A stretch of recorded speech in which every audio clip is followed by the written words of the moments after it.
Olá, minha gente, tudo bem? Aqui estamos para que nós possamos gravar um vídeo sobre Pierre Bourdieu. Pierre Bourdieu é um autor do século XX, na verdade nascido em 1930 e falecido no início do século XXI, em 2002, não é isso? Pierre Bourdieu é um autor extremamente importante, chegou a presidir a Escola de Altos Estudos Sociológicos na França, enfim, um professor, um pesquisador, doutor na área de sociologia, de grande proeminência no meio intelectual. E o Pierre Bourdieu traz algumas questões, inúmeras na verdade, né? Que a gente vai aqui apenas pontuar algumas de maneira bem micrológica, bem microscópica, porque é um vídeo bastante breve e apenas apresentativo e representativo das ideias do autor. Pierre Bourdieu nos traz algumas questões que são bastante importantes e relevantes no mundo contemporâneo.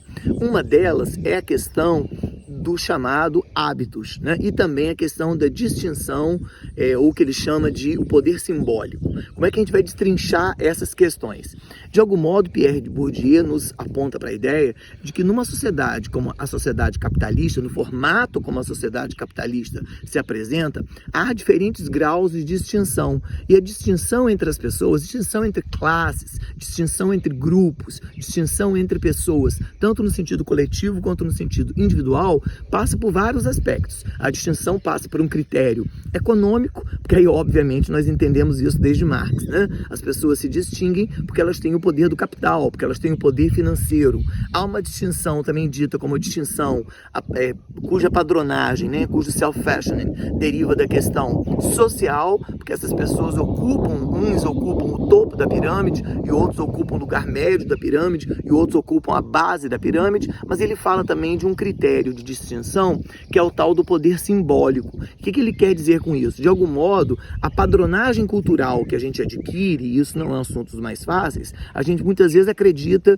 que, eu gosto daquela música, eu tendo a gostar daquela peça de teatro, ou sei lá, eu gosto daquele comportamento de grafite no muro, e isso está dentro da minha genética, isso é inato, nasceu comigo. O que Bourdieu contesta bastante. Ele começa a dizer que toda a nossa formação, né, talvez referenciando um pouco do que Platão também já tivera dito lá na Antiguidade Clássica, né? Todo o nosso padrão de distinção em termos de gostos são adquiridos, no sentido de depende da escola que nós frequentamos, depende da família de onde nós somos provenientes, que vão nos dando a formação não só de caráter, mas a formação do gosto cultural, do aprendizado cultural. Então a tipologia de música, de vestimenta, o nosso gosto em relação a padronagem em relação, por exemplo, ao tipo de arte que eu aprecio ou que eu deixo de apreciar, também tem a ver com a quantidade de oportunidades que eu tive ou não. Como é que a pessoa vai, por exemplo, dizer que ela gosta de uma ópera se ela nunca teve numa ópera?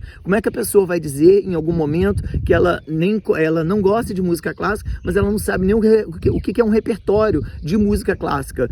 Sei lá, a música clássica barroca, lá com Vivaldi, ou a música romântica dramática no final do século XIX, com Tchaikovsky. Isso para ela parece muito longe. Ou de algum modo, quando ela diz, eu gosto do funk, mas qual é o funk que ela gosta? É o funk melody dos anos 80 ou 90? É o funk batidão dos anos 90? É o funk pancadão dos anos 2000? Isso tudo deriva dos lugares que você frequentou, das situações que você frequentou e ao mesmo tempo das ofertas de cultura que você teve. E isso para Bourdieu é aprendizado e é produto de frequência. E essa frequência tem a ver com família, escola, que vai dando a você essa inserção ou não nesse mundo simbólico. E aí você vai ser distinto, você vai ser, aspas, no pretérito, distinguido, né? Distinto, como uma pessoa mais refinada. Porque a pessoa conhece música clássica, mas a pessoa só conhece porque ela teve acesso. E outras pessoas não tiveram porque elas não tiveram o tal do acesso. Então o Bourdieu está nos colocando que quando a gente começa a observar, inclusive essa questão do hábitos, entre o hábitos precário, o hábitos primário, o hábitos secundário, hábitos precários são os hábitos que as pessoas estão preocupadas com o quê? No frigir dos ovos. As pessoas estão preocupadas em sobreviver,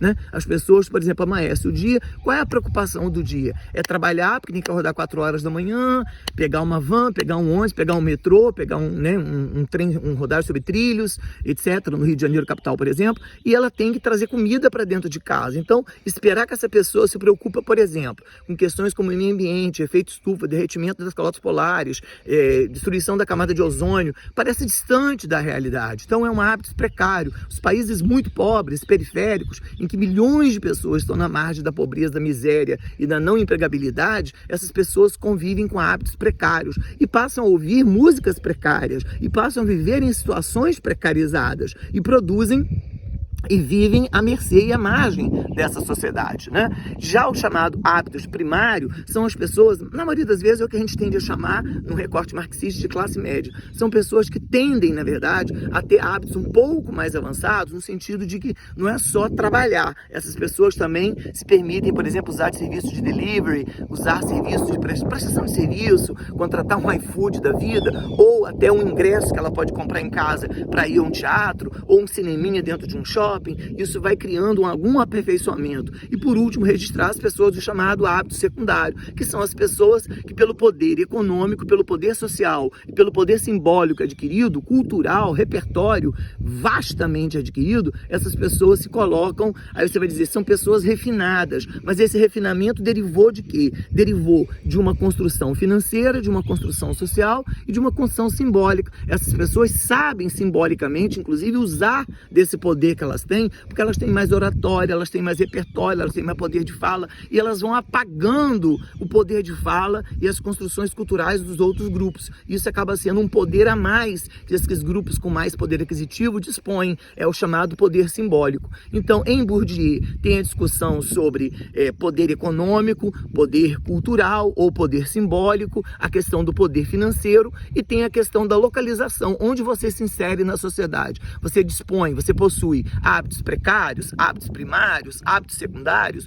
Isso deriva da sua formação de escola, família, oportunidades e acesso. Se teve bem, se não teve, você vai ficando para trás. E, obviamente, você em algum momento vai reverberar os gostos e as distinções pelas quais você passou. Tá certo, minha gente?